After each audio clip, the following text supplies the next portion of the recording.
கர்த்தருடைய பரிசுத்தமான நாமம் மகிமைப்படுவதாக. ஆசீர்வாதமான ஒரு நல்ல கால வேளையிலையும் பாளையங்கோட்டை இந்திய தேவ சபையிலிருந்து காலை மன்னாவை உங்களுக்கு வழங்குவதில் மிகுந்த சந்தோஷம். கிருபையாய் கர்த்தர் தந்த நாளுக்காக கர்த்தரை துதிப்போம். இந்த நாள் அக்டோபர் மாதம் 11ஆம் தேதி சனிக்கிழமை காலவேளை.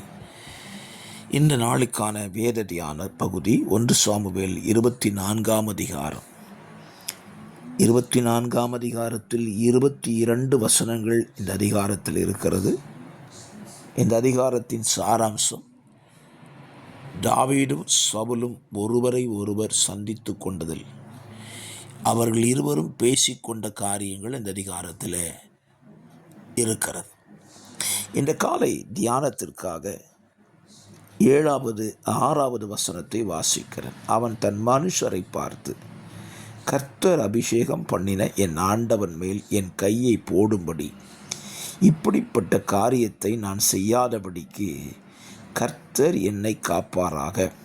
அவர் கர்த்தரால் அபிஷேகம் பண்ணப்பட்டவர் என்று சொல்லி, இந்த காலை தியானத்திற்கான தலைப்பை சொல்வேனானால், தாவீதின் தீர்மானம். தாவீதினிடத்தில் பல தீர்மானங்கள் அவனுக்குள் உண்டாயிருந்ததை நீங்கள் வேத புத்தகத்தில் வாசிக்க முடியும்.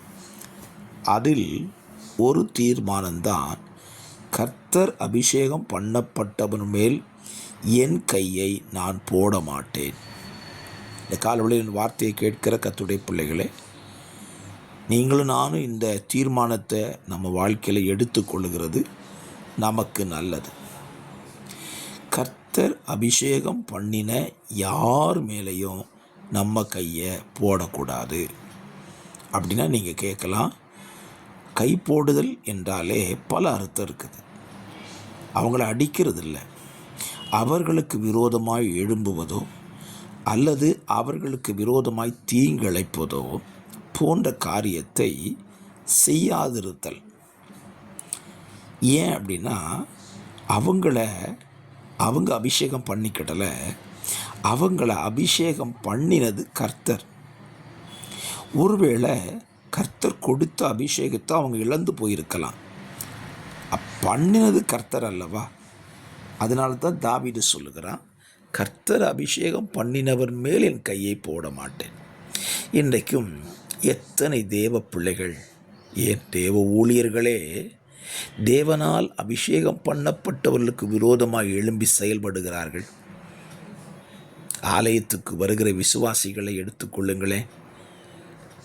அவர்களுடைய ஆலயத்தின் ஊழியருக்கு விரோதமாக எத்தனையாய் எழும்புகிறார்கள். தேவ ஊழியத்தை செய்கிற ஊழியர்கள் தான் எத்தனை பேர். ஊழியம் செய்கிற ஊழியர்களே ஊழியர்களுக்கு விரோதமாக எழும்புகிறார்களே.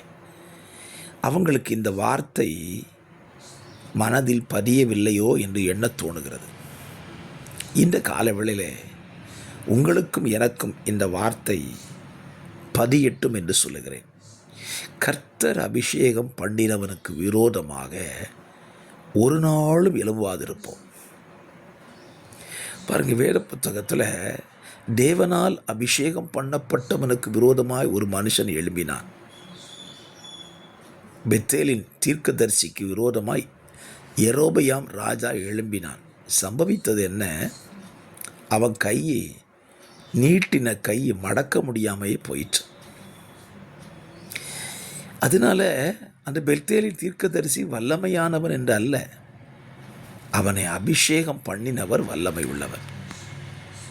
ஆகவே இந்த காலவெளியில் ஒரு நல்ல தீர்மானத்தை நம்ம வாழ்க்கையில் எடுத்துக்கொள்வோம். தேவனால் அபிஷேகம் பண்ணப்பட்டவர் யாராயிருந்தாலும் சரி, அது தேவ ஜனங்களோ ஊழியர்களோ யாராயிருந்தாலும் சரி, அவர்களுக்கு விரோதமாக நம்முடைய கையை நாம் உயர்த்தாதிருப்போம் என்று சொல்லி தீர்மானம் பண்ணிக்கொள்ளுங்கள். இந்த தீர்மானத்தினால தாவீதுக்கு கிடைச்ச ஆசீர்வாதம் என்ன தெரியுமா? அவன் உயர்ந்து கொண்டே போனான். ஆகவே நீங்களும் உயர விரும்பினால் நல்ல தீர்மானத்தை எடுங்கள். கர்த்தர் உங்களை ஆசீர்வதிப்பார். பிதாவே, இந்த வார்த்தையின்படி இந்த நாளில் எங்கள் வாழ்க்கையில் நல்ல தீர்மானத்தோடு பயணம் செய்ய உதவி செய்யும். இயேசுவின் நாமத்தில் ஜெபிக்கிறேன் நல்ல பிதாவே. ஆமேன்.